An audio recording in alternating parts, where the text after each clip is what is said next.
हिंदी साहित्य के इस सीरीज़ में हम पढ़ रहे हैं मैला आंचल पार्ट 26 भाग 1। तो चलिए शुरू करते हैं। बाबू हरगौरी सिंह राजपरबंगा के नए तहसीलदार बहाल हुए। बेतार का खबर सुमरत सबों को कहता है, देखो देखो कायस्थ के जूठे पत्तल में राजपूत खा रहा है। तहसीलदार विश्वनाथ बाबू को राजपरबंगा के कुमार साहब ने बुलाकर बहुत समझाया बुझाया, लेकिन तहसीलदार ने कहा, थूक फेंक कर चाटना आदमी का काम नहीं। तहसीलदारी में अब क्या मज़ा है, अब तो वह सूखी हड्डी है। वास्तव में अब तहसीलदारी में कोई मज़ा नहीं रहा। ज़माना बदल गया है। तहसीलदार साहब के बाप देवनाथ मल्लिक सिर्फ 5 रुपये माहवारी पर बहाल हुए थे, लेकिन ऊपरी आमदनी 3 साल बीतते बीतते 80-90 बीघे धनहर जमीन के मालिक बन गए थे। आदमी की ऊपरी आमदनी ही असल आमदनी है, और तहसीलदारी रोग का अब क्या पूछना। तहसीलदार के खेत में मजदूरी करने वालों को कभी मजदूरी नहीं मिलती थी। राजपरबंगा के राजा तो तिरहुत में रहते थे और किसी ने उन्हें कभी देखा भी नहीं।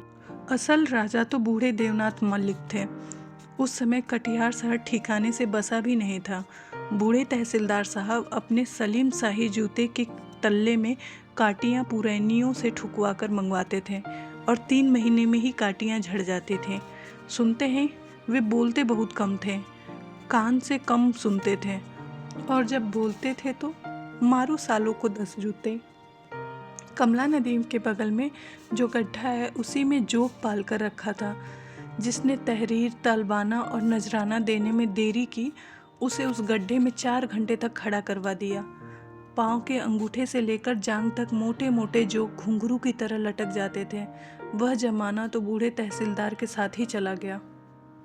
जब नील काठी के साहबों के जुल्म से ऊबकर जगह जगह किसानों ने बलवा करना शुरू किया, तो जमींदारों ने अपनी तहसीलदार और पटवारी को गुप्त रूप से हिदायत दी, ज़्यादा जोर जुल्म मत करो। विश्वनाथ बाबू ने भी अच्छी तरह ही निभाया। रैयतों पे विशेष जोर जुल्म करने की कभी ज़रूरत नहीं पड़ी। उनके पूर्वज ने रैयतों के दिल और दिमाग पर तहसील की ऐसी ढाक जमा रखी थी कि उन्हें विशेष कुछ करना नहीं पड़ा था। कहावत मशहूर थी, जमदूत थोड़ा मोहलत भी दे सकता है पर तहसीलदार नहीं। हर बार तमादी से पहले जनरल मैनेजर डब साहब का खीमा आता था। खीमा आने से पहले ही बगैर जोत जमीन वाले आदमी भी गांव छोड़कर नेपाल के जिले मोरंग भाग जाते थे। कोठी के बगीचे में 50 छोटे छोटे तंबू और समियाने तान दिए जाते थे। 50 सिपाही, 4 हाथी, मोटर गाड़ी, खानसामा, बावर्ची, नाई, धोबी, 5 गांव की बैलगाड़ियां पर खीमे का सामान लदकर आता था। इलाके भर के बदमाश और टेढ़े लोगों की फेहरिस्त तहसीलदार पहले ही बना के रखता था। सुमरत दास मोटे मोटे असामियों को चुपचाप एकांत में ले जाकर खबर सुना देता था, तुम्हारा नाम तो फेहरिस्त में सबसे ऊपर है। सबसे ऊपर? सुनने वालों का मानो वज्र गिर पड़ा हो। जैसे भी हो, नाम तो काटना ही होगा।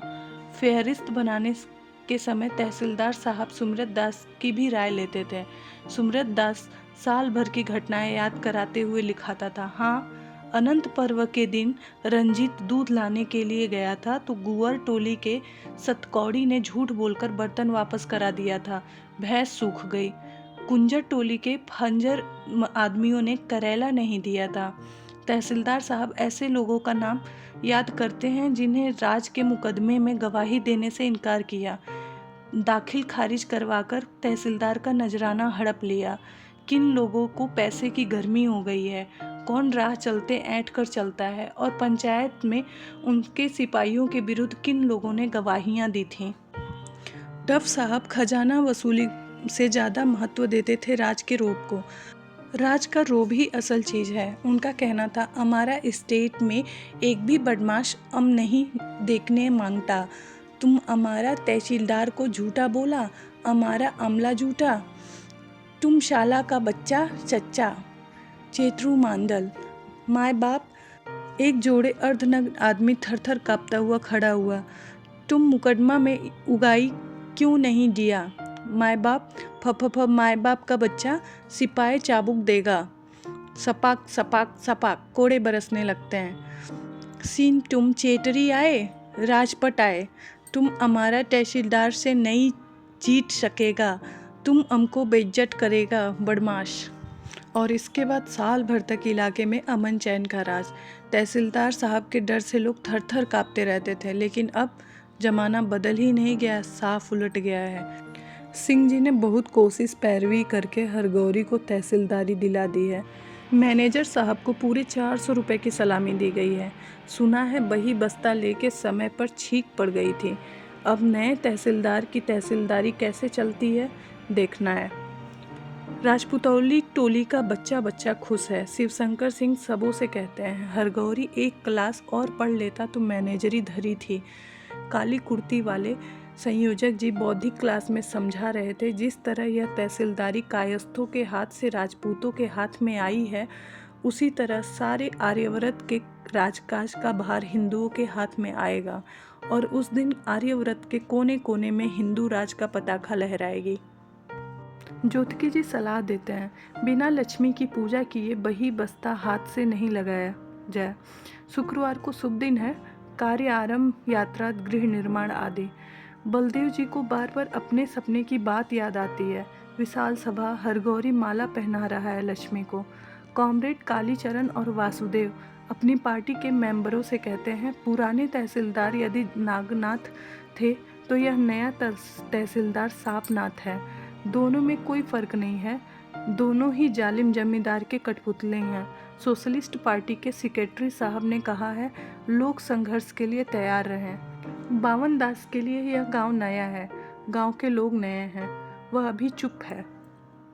न जाने क्यों उसका जी नहीं लगता। चरखा सेंटर में सिर्फ चरखा करघा ही नहीं, बूढ़े लोगों को रात में पढ़ाया भी जाता है। औरतें और बच्चों को मास्टरनी जी पढ़ाती हैं और बूढ़ों को मास्टर जी।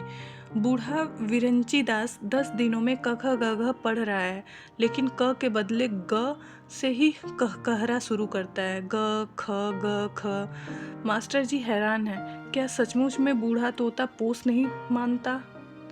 इसी के साथ यह भाग यहीं समाप्त होता है। मिलते हैं अगले भाग में, तब तक के लिए धन्यवाद।